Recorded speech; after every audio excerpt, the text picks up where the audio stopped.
인천 흉기난동 사건으로 돌아와 보겠습니다. 현장을 이탈한 그 여성 순경이 테이저건 교육도 제대로 못 받고 현장에 투입됐다라는 보도가 나왔습니다. 인천 층간소음 흉기난동 사건 당시에 현장을 이탈한 순경이 작년에 입직한 신입인데 코로나 이후로 비대면 위주의 교육받고 현장에 투입됐다.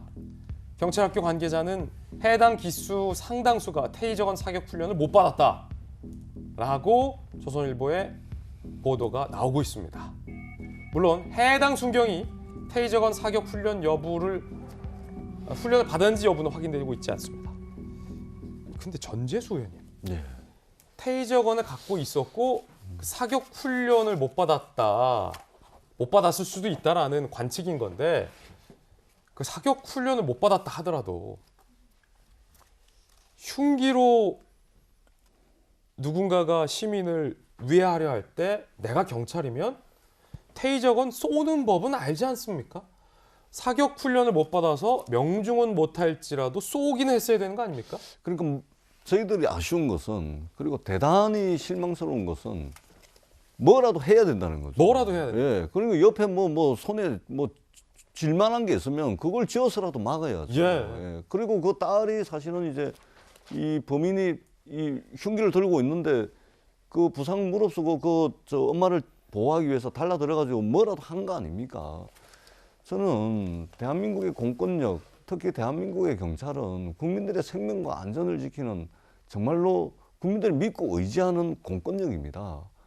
뭐라도 해야 되는 것이죠. 그런 차원에서 최근에 경찰과 관련해가지고 국민들의 신뢰를 정말로 상실하고 훼손하는 이런 일들이 많이 생기는데, 정말로 이런 사건이 생길 때마다 얼마나 많은 우리 국민들이 더 많은 희생을 치러야 이게 완벽한 체계를 갖추겠습니까? 저는 정말 이렇게 일이 생길 때마다 이 난리를 쳐가지고 이렇게 하는 것이 아니고 정말로 국민의 생명과 안전을 지키는 최후의 보루이자 가장 먼저 달려나가는 그런 공권력이 돼야 된다는 측면에서 정말로 이런 일이 두 번 다시 생기지 않도록 저는 철저하게 정말로 예. 책임을 묻고 그리고 보완책을 좀 완비를 해야 된다 이렇게 생각을 합니다. 이런 일이 얼마나 더 생겨야 되겠습니까? 정말 안타까운 일이다 이렇게 생각을 합니다. 그런가 하면 직장인 커뮤니티 블라인드에 이런 글이 올라와서 논란을 짚이고 있습니다. 논란에 불을 지피고 있죠. 근무지 경찰청 기재한 A씨가 이런 글을 올렸어요. 여경옹은 아니지만 경찰도 직장인이다. 칼 들었다는 신고에 경찰은 얼마나 많이 출동해 봤을까. 칼 든 가해자 마주쳤을 때 두려움. 당사자 아니고서야 그 위급함을 설명할 수는 없다. 자, 해당 게시글들의 댓글 반응은 경찰 소방관은 일반적 직장인이 아니다. 시민의 안전보다 자신의 안위 걱정할 거면 애초에 경찰하면 안 됐다. 직장인은 사명감 없이 일하는 줄 아나 라는 비판의 댓글이 올라오고 있습니다. 김광삼 변호사님, 경찰도 직장인이다라는 글. 물론 경찰도 직장이죠. 근데 그 직장에 일하는 게 시민들 안전 지켜주는 일 아닙니까? 아니 뭐 직장이란 말은 틀린 말은 아니에요. 그렇지만 일반 직장과 다른 직장이다. 이게 맞는 말이죠. 그렇죠.